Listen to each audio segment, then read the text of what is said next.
Go for it. Okay, so we've had like very few boundaries with who else we connect with.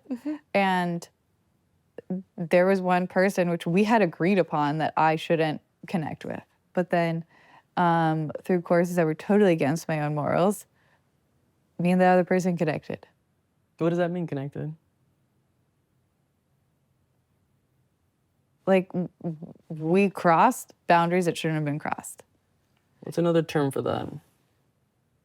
Wait, what's happening with this inquisition? Yeah. No, I think it's like important. Like Aaron cheated on me, Okay. right? And like that's what happened, right? And so when I say like now Aaron is being more attentive than usual, it was because of this incident that almost destroyed our relationship.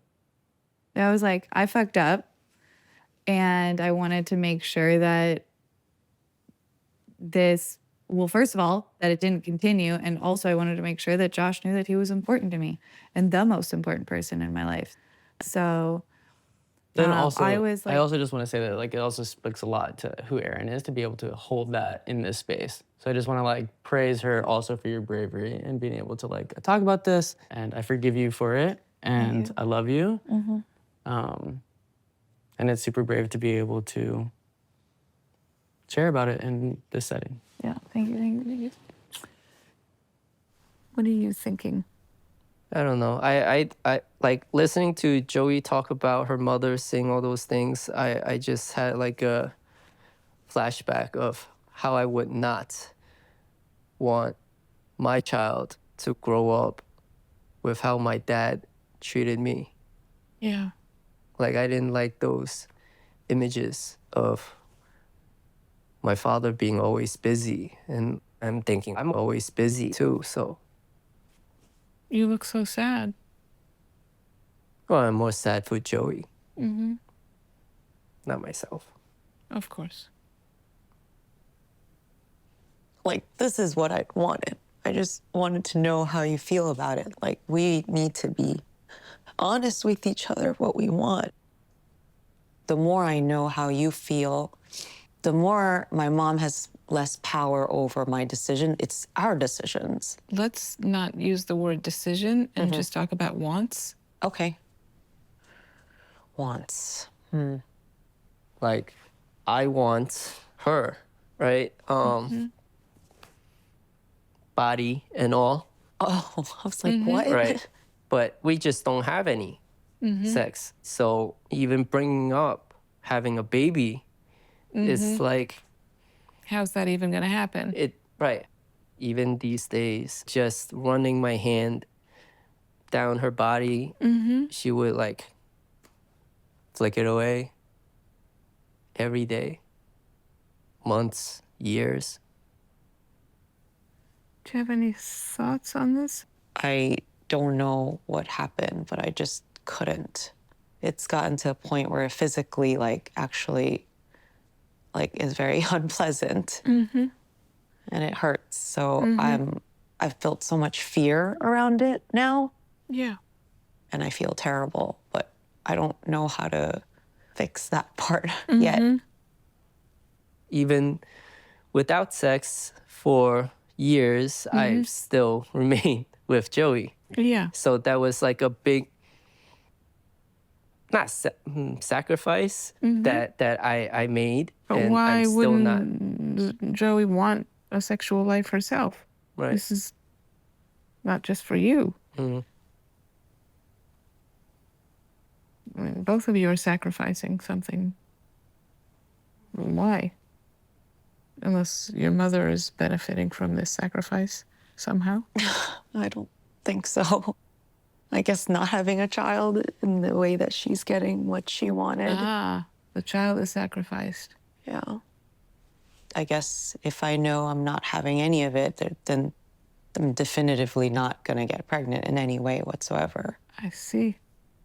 Really, the child is sacrificed for your mom. That's biblical. Yeah. Maybe we should talk about the fire thing real fast. Once you told me the fire story, I was just like, oh, everything makes way more sense. So tell me about it. I'll try to say it as succinctly as possible. When I was in college, it was like a Wednesday night. We were very bored. Everyone wanted to do something. Three of the guys that I was friends with and very close with were from the Middle East, and they never had s'mores before. And so I was like, oh, guys, you gotta have this American experience of having s'mores. Like, I'll take you to this beautiful place. I know a really wonderful hike that's incredible, and we'll have s'mores. And so it ended up being 10 of us going on this hike. We were just kids, you know, 18, 19. We weren't doing anything rowdy.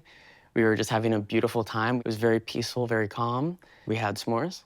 The fire was about the size, if not smaller than that book right there. And then we stomped on the fire, we poured water on it, we did everything you're supposed to do to make sure the fire was out, and we left.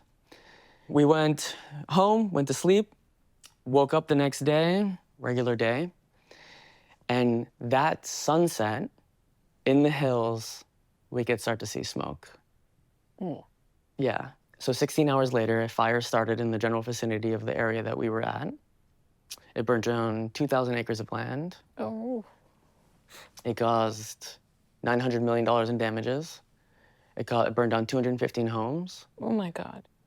The fire went for like 6 days. And then while I was going into my criminal justice class to do a midterm, I was pulled out by 2 police officers. And they interrogated me for 12 hours. And the whole time I was kind of just like, there's no way I had anything to do with this. Our fire was 16 hours ago. We checked it multiple times. Like, we were super careful and cautious. Like, people go to our area to have fires all the time. They actually took me in their squad car with them and the fire marshals up to the property that we were in. And they were like, you put the fire in the best place that you could have possibly put it. And by the end of it, I'm like friends with these investigators. And they're just like, there's no way you had anything to do with this. It's impossible. Thank you so much for being so accommodating. And they were like, hey, is there any way we can like corroborate your story with some of the other 9 people that were there? And I was like, yeah, of course, for sure. You know, what I thought was gonna be like just a few guys coming with me to go talk to the other people ended up being like the entire department essentially coming. Separated all 10 of us, took everyone's individual statements, and then they left. Next day, I didn't hear anything. The day after, they did a press release saying that they had found the 10 people responsible for the fire. After about 4 months, they released our names to the public. And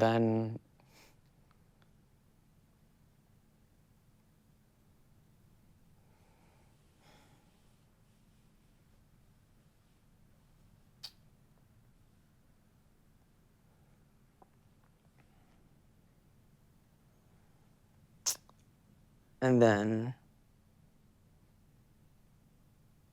we went through the criminal court proceedings. District Attorney of, give me a second.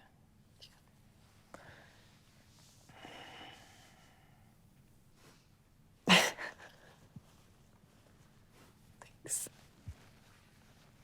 So then, the district attorney said there was not enough evidence to prove beyond a reasonable doubt that we were responsible for the fire. But they had fucked us. And they'd fucked us because the civil court cases have a different standard of guilt. And that the irresponsibility of the police department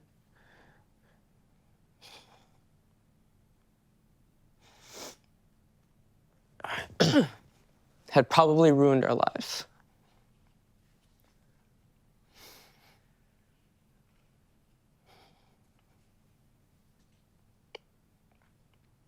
So I felt fucking terrible because I had jeopardized my 9 friends.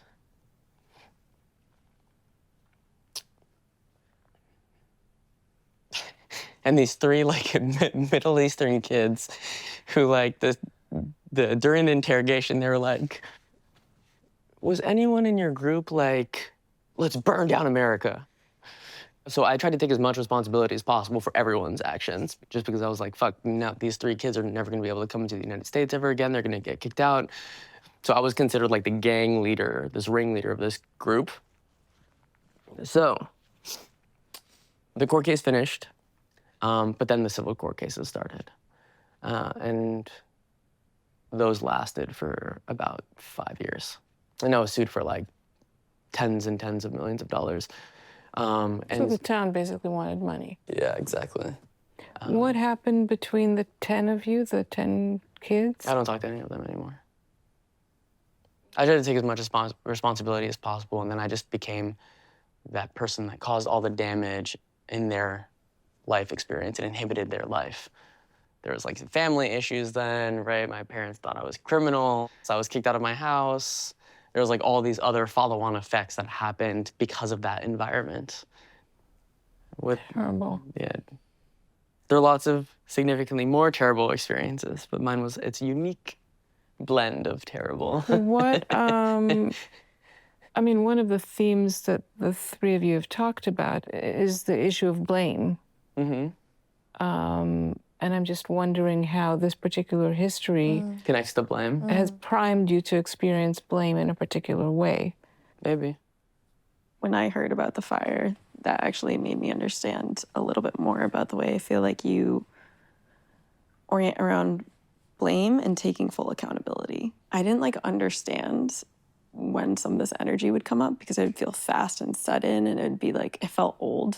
I think when it's really your anger and your hurt and your feelings of betrayal, the intensity of loss feels like a lot. Like you're getting up and you're leaving. Like our night is over. You don't want to talk to me.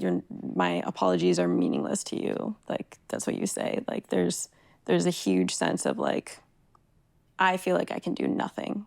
It seems unsalvageable. It's unsalvageable. I think that is actually the energy of it. Yeah. When people blame each other, a lot of the time, it's not just about that incident. They might be carrying a whole lot of history.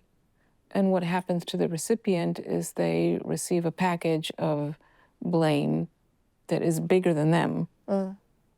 And I would imagine that this kind of history would make you very prone to make those kind of big blaming statements or questions of loyalty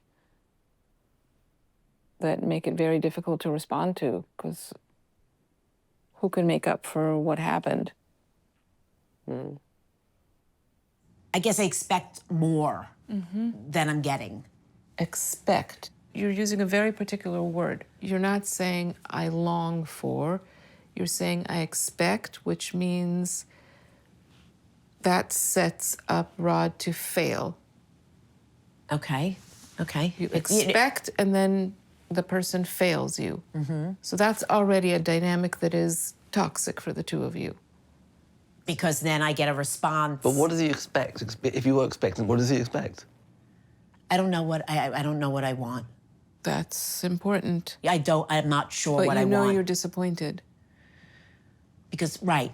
And none of you even know what's missing. Not even close. Yeah. You don't know what you want, you don't know what is expected, both of you just know it fails. Correct. Meaning there's nothing there, really. This is like some cover-up for something else. Yes. Okay. But the reason I sometimes choose to avoid these conversations is maybe because they're difficult. And dare I say anything about finances, and that's it. That's, you know, But that's it's not. Hold on. Okay. Sorry. There's a lot of pressure on me. If you wanted me, I wanted myself. It's not bad to kind of, you know, be more successful for a second. But when you deliver it with that, you know, jab, it feels, ugh. It feels what? It feels... Feels what? What does it feel? It feels like It a feels jab. like- Okay, look, but right now, but I'm asking you nicely. But the anger's manifesting right now. I mean, you're getting... It's not. I'm not, Rod. Okay. I'm really not. Okay. Well, you sound angry. Okay. You sound frustrated. You Because I don't- feel like okay. You Because do not sound like you want to hear what it feels like. I do want to hear it. So So do just- something with okay. your demeanor that invites that. You just witnessed it. She triggers so quickly. And it's like, whoa, it's not, again, Well, just... did you see what I did? Yeah, you did, absolutely. You can do that. We need to tackle our issues. What does that mean? We need to talk about our finances. We need to get help and figure out what we need to do together. Do you want to try talking about finances? Sure. Go ahead. We know the answer. We Okay. need to make more income, that's the answer. We can't cut back on anything because there's not nothing to cut back on.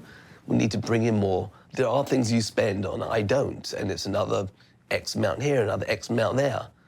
And we don't have conversations about that. All of a sudden I see, wow, $700 out in the bank. Where'd that go? What are you talking about? You went to get your eyes tested last couple weeks ago and you spent $700. But you know, it's once a year that I go and I get my eyes checked. I'm not gonna justify that. I'm not.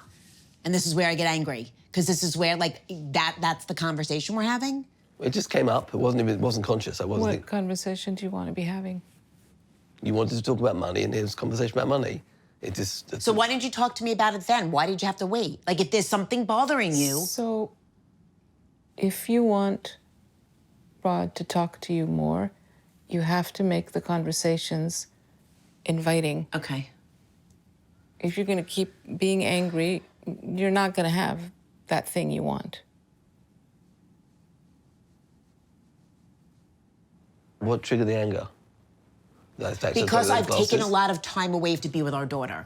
And I don't regret 1 minute. I'm thrilled that I've been home.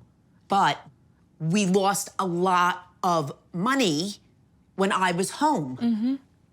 So now it's like catch up. But it sounds like you were regretful for the last decade. And then when he says something like that, I'm not interested to talk to him about it. Because like because it is so, it's so condescending.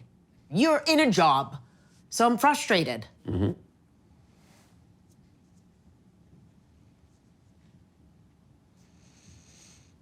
I just feel like it's the same dialogue over and over again. Years of it, because I feel like it's so suppressed for so long on the reality, on how much it hurts. What hurts?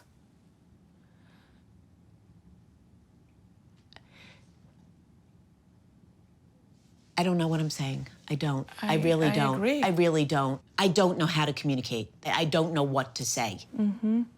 I just think that you can apply yourself so much more, and you don't. And maybe this is who you are. And like, this is who I am. Anxious and angry over performance. Over whose performance? Rod's, because I didn't have a performance. I took too much time off. And that's what I'm angry at. I'm angry at myself. Yeah. That's it. I mean, that's it. So honest, I can't be any more honest. And yes, I expect a lot from you. Over the last decade, that's how old her daughter is. I've stepped What did you just hear Allison say? But he didn't. Okay, Hold on. sorry. What did you just hear Allison She's say? admitted that she's upset with herself for taking so much time off. Yeah. And that's obviously, true and deep. And hard. Yeah. But I didn't acknowledge that. I heard it, but I didn't acknowledge it. Right. But also because of that, we have an awesome kid, and you're an awesome mum. So you have to also give yourself a pat on the back for, it might not be in the bank, but it's certainly in life experiences. That's great, but not the point. Yeah. Thank you. No, it's not. Doesn't feel good. Okay, so we went to a bathhouse. First time as a couple doing this, like knowing what we were about to get into. We were both excited, nervous, but mostly excited. And it was a very positive experience. We had a lot of fun. And I was not Spanish. So, yeah. Okay. I wanted more. So we had been there for a little over 3 hours at this point. That's a long time. And for me personally,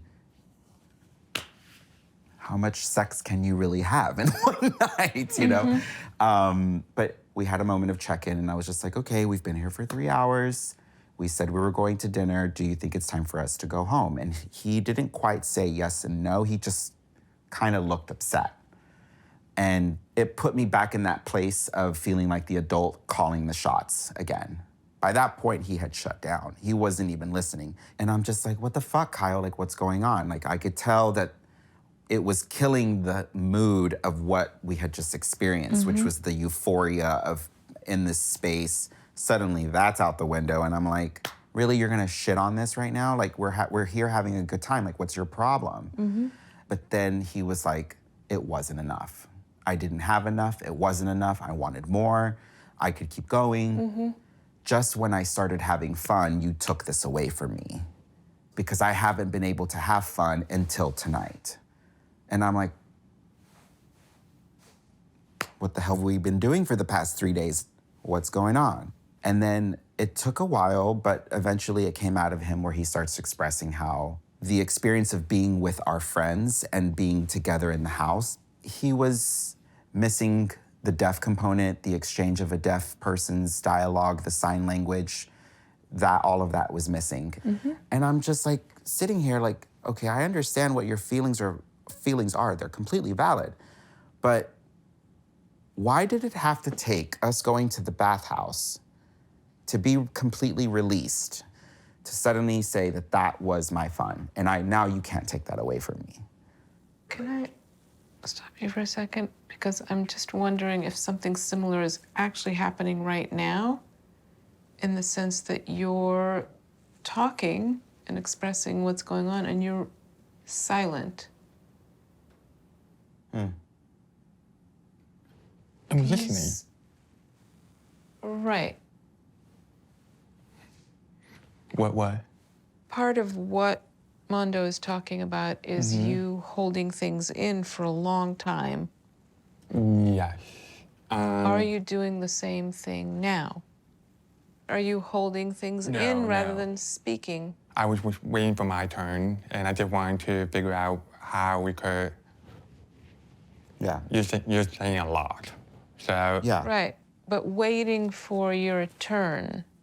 I'm just wondering if that's part of what we're talking about. I had a different agenda in my mind. Oh, did you? Well, it was toward the end of our vacation. Because you and I had a beautiful conversation about the experience of the bathhouse. We had a beautiful conversation about the recognition of me being selfish, that I had not had fun for so long. And then when we get to the bathhouse, I forgot how much fun I had. Gotta go home to my hearing friends. Fuck no. And I was caught in the moment where it's like Kyle, come back to being an adult, come back to being responsible. Back the fuck up, because I'm having a good time. I'm in Mexico, I don't have to think about work, I don't have to think about your friends, and I don't have to worry about being at the dinner table not being able to follow what's going on. Right. When they tried to engage me, I got disconnected, maybe I misunderstood, got overwhelmed trying to catch up. I give up. I'm just gonna people watch and not talk about anything. Damn, that feels good. Yeah, you had a lot to say while sitting here quietly. I was just waiting for the point where it was my turn so I can finally say something about it. Yeah. There's things in life that one doesn't wish to do, but one has to do. And there's things in life that one doesn't wish to do and doesn't have to do. And there is a fuckload in my life that is in the third department. Like? I will never again live in a house. It is somebody else's dream. I'm running around trying to figure out what filter needs to go into the water softener. You multiply that by 20, 40, like there's a dozen tasks like that that arrive at your doorstep every day. Our time on earth is not long, like. Boris, can we can we talk about me for a little bit? I want to talk about, like. So we are getting to you, love. I'm just trying to explain where I am. Like, don't worry, it'll get to you. It'll get to you. You're not forgotten, I promise. You're on my mind all the time. This isn't just the Boris show. I'm just trying to explain. We will get to you, I promise. So how does all of this play out between the two of you, and what is the ask? So I'm radiating negativity, which is no fun to be around for Jessica. And So all of this is on your mind and heart. yes. And what happens? So, like, right now, I'm feeling like, let's talk about us and the other side of the coin. Like, there's all the things that Boris feels he needs to be doing, and then there's the stuff that I need to be doing for us to live right now. I have to make money. And I was more stable at one point, and I'm getting less and less and less stable. Because what is happening here is happening here. How? I've been not physically well for a while. I've had a persistent cough for like nearly a year. I've lost weight that I wasn't trying to lose. Sometimes my hands will shake. Like my immune system is just shot. Like if I get something, I don't get over it. It just stays. That plus the emotional part of it, I just see that I'm heading towards a place where I will probably not be able to work at all. Yeah. And I said to you, I think that I need you to go away for a while. I need you to move out in order to calm this situation down.